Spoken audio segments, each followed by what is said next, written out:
50 ವರ್ಷದ ಉದ್ಯಮ.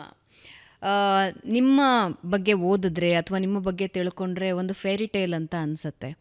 ಒಂದು ಯಾವುದೋ ಒಂದು ಕನಸು ನಿಜ ಆದ ಹಾಗೆ ಅನಿಸುತ್ತೆ. ಆದರೆ ಇದು ಯಾವುದೂ ಇವತ್ತು ರಾತ್ರಿ ಮುಗೀತು ನಾಳೆ ಬೆಳಗ್ಗೆ ಸಿಕ್ಕಿದ್ದು ಅಲ್ಲ. ಸೊ ಹೋಟೆಲ್ ಉದ್ಯಮದಲ್ಲಿ ಏಳು ಬೀಳುಗಳು ಎರಡೂ ಇದ್ದಿದ್ದೆ.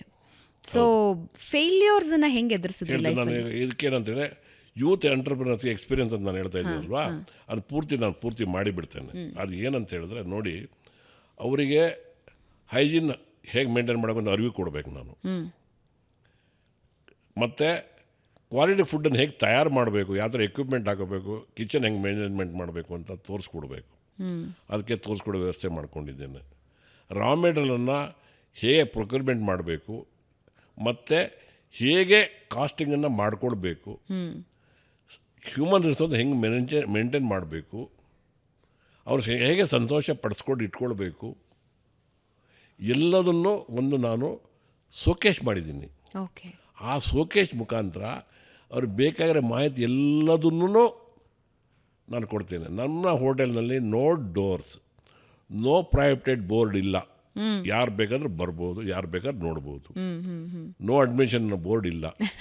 ಹೀಗೆ ಎಲ್ಲದನ್ನೂ ಎರಡು ಸೆಕ್ಟ್ರಿಗೆ ಕೊಡುವಂಥ ಒಂದು ಕೊಡುಗೆ. ಹೀಗೆ ಆಲ್ರೆಡಿ ಉದ್ದಿಮೆನಲ್ಲಿರೋರು ಕೂಡ ಎಷ್ಟೋ ಜನ ಅವರು ಕೂಡ ಎಷ್ಟೋ ವಿಷಯಗಳನ್ನು ಅಡಾಪ್ಟ್ ಮಾಡ್ಕೊಂಡಿದ್ದಾರೆ. ಒಂದು ಕಿಚನ್ ಎಕ್ವಿಪ್ಮೆಂಟ್ ಆಗಿರ್ಬೋದು, ಕೆಲವು ಮೆಷಿನರೀಸ್ ಆಗಿರ್ಬೋದು.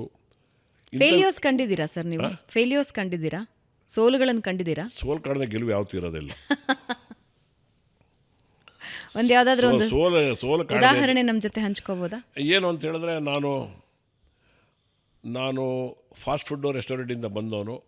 ಮಧ್ಯದಲ್ಲಿ ನಾನು ಒಂದು ಸಂಸ್ಥೆಯನ್ನು ಕಟ್ಟಿ ಫುಡ್ಡನ್ನು ಡಿಸ್ಟ್ರಿಬ್ಯೂಷನ್ ಮಾಡೋದ್ರ ಬಗ್ಗೆ ನಾನು ಒಂದು ಸಂಸ್ಥೆನ ಕಟ್ಟಾಕಿದೆ. ನಾನು ಹೆಸರು ಹೇಳೋಕ್ಕೆ ಇಷ್ಟಪಡಲ್ಲ, ಬೇಡ, ಅದು ಬೇರೆಯವ್ರು ಮಾಡ್ತಾ ಇದ್ದಾರೆ, ಅವರಿಗೆ ಧಕ್ಕೆ ಆಗಬಾರ್ದು. ಅದನ್ನು ನಾನು ಕಟ್ಟಿ ಅದರಲ್ಲಿ ನನಗೆ ಗೆಲುವು ಸಾಧಿಸಲಿಕ್ಕೆ ಆಗಲಿಲ್ಲ. ಕಾರಣಗಳೇನೆಂದರೆ, ನನ್ನ ಒಂದು ತತ್ವ ಒಂದು 3 ಅಡ್ಡ ಬರ್ತಾ ಇತ್ತು. ಅದಕ್ಕೆ ಯಾವುದು? ಅಂತಾರಾಷ್ಟ್ರೀಯ ಗುಣಮಟ್ಟ, ಕೈಗೆಟುಕುವ ಬೆಲೆ, ಸ್ಥಳೀಯ ಗ್ರಾಹಕರಿಗೆ ರುಚಿಕಟ್ಟು. ಅದರಲ್ಲಿ ನನಗೆ ತೃಪ್ತಿಪರಕವಾಗಿ ಕೊಡಲಿಕ್ಕೆ ಸಾಧ್ಯವಾಗಲಿಲ್ಲ. ನನಗೆ ಏನಾಯಿತು, ಬೆಂಗಳೂರು ಟ್ರಾಫಿಕ್, ಅದು ಹೋಲ್ಸೇಲ್ ಡಿಸ್ಟ್ರಿಬ್ಯೂಷನಲ್ಲಿ ನಾವು ಒಂದು ವೆಹಿಕಲ್ ನಮ್ದು ಹೊರಟ್ರೆ 70-80 ಶಾಪ್ಗಳು ಕವರ್ ಮಾಡ್ತಾಯಿತ್ತು. ಟ್ರಾಫಿಕ್ ಬೆಳೀತಾ ಅದು 20-30 ಕೇಂದ್ರಗಳಿಗೆ ಮಾತ್ರ ತಲುಪಲಿಕ್ಕೆ ಸಾಧ್ಯ ಆಯಿತು. ಡೈಲಿ ಓವರ್ಹೆಡ್ಸ್ ವಿಪರೀತ ಬಂದ್ಬಿಡ್ತು. ನಾನು ಇಂದು ಡೈಲಿ ಫ್ರೆಶ್ ಅನ್ನುವಂಥ ಮಾತನ್ನು ಉಳಿಸ್ಕೊಳ್ಳಿಕ್ಕೆ ಸಾಧ್ಯವಾಗಲಿಲ್ಲ. ಹೀಗೆ ಎಲ್ಲೆಲ್ಲಿ ನನ್ನ ಒಂದು ಧಕ್ಕೆ ಬರುವಂಥದ್ದಿತ್ತೋ ಅದರಲ್ಲೆಲ್ಲ ಅರಿವಾಯಿತು. ಆ ಸಂಸ್ಥೆ ನಾನು ಮುಚ್ಚಿಬಿಟ್ಟೆ.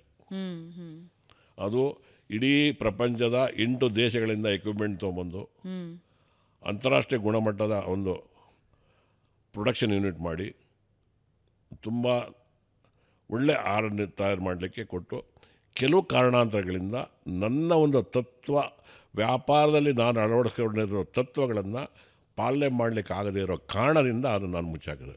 ಅದು ನನ್ನ ಒಂದು ಗ್ರೇಟ್ ಎಕ್ಸ್ಪೀರಿಯನ್ಸ್.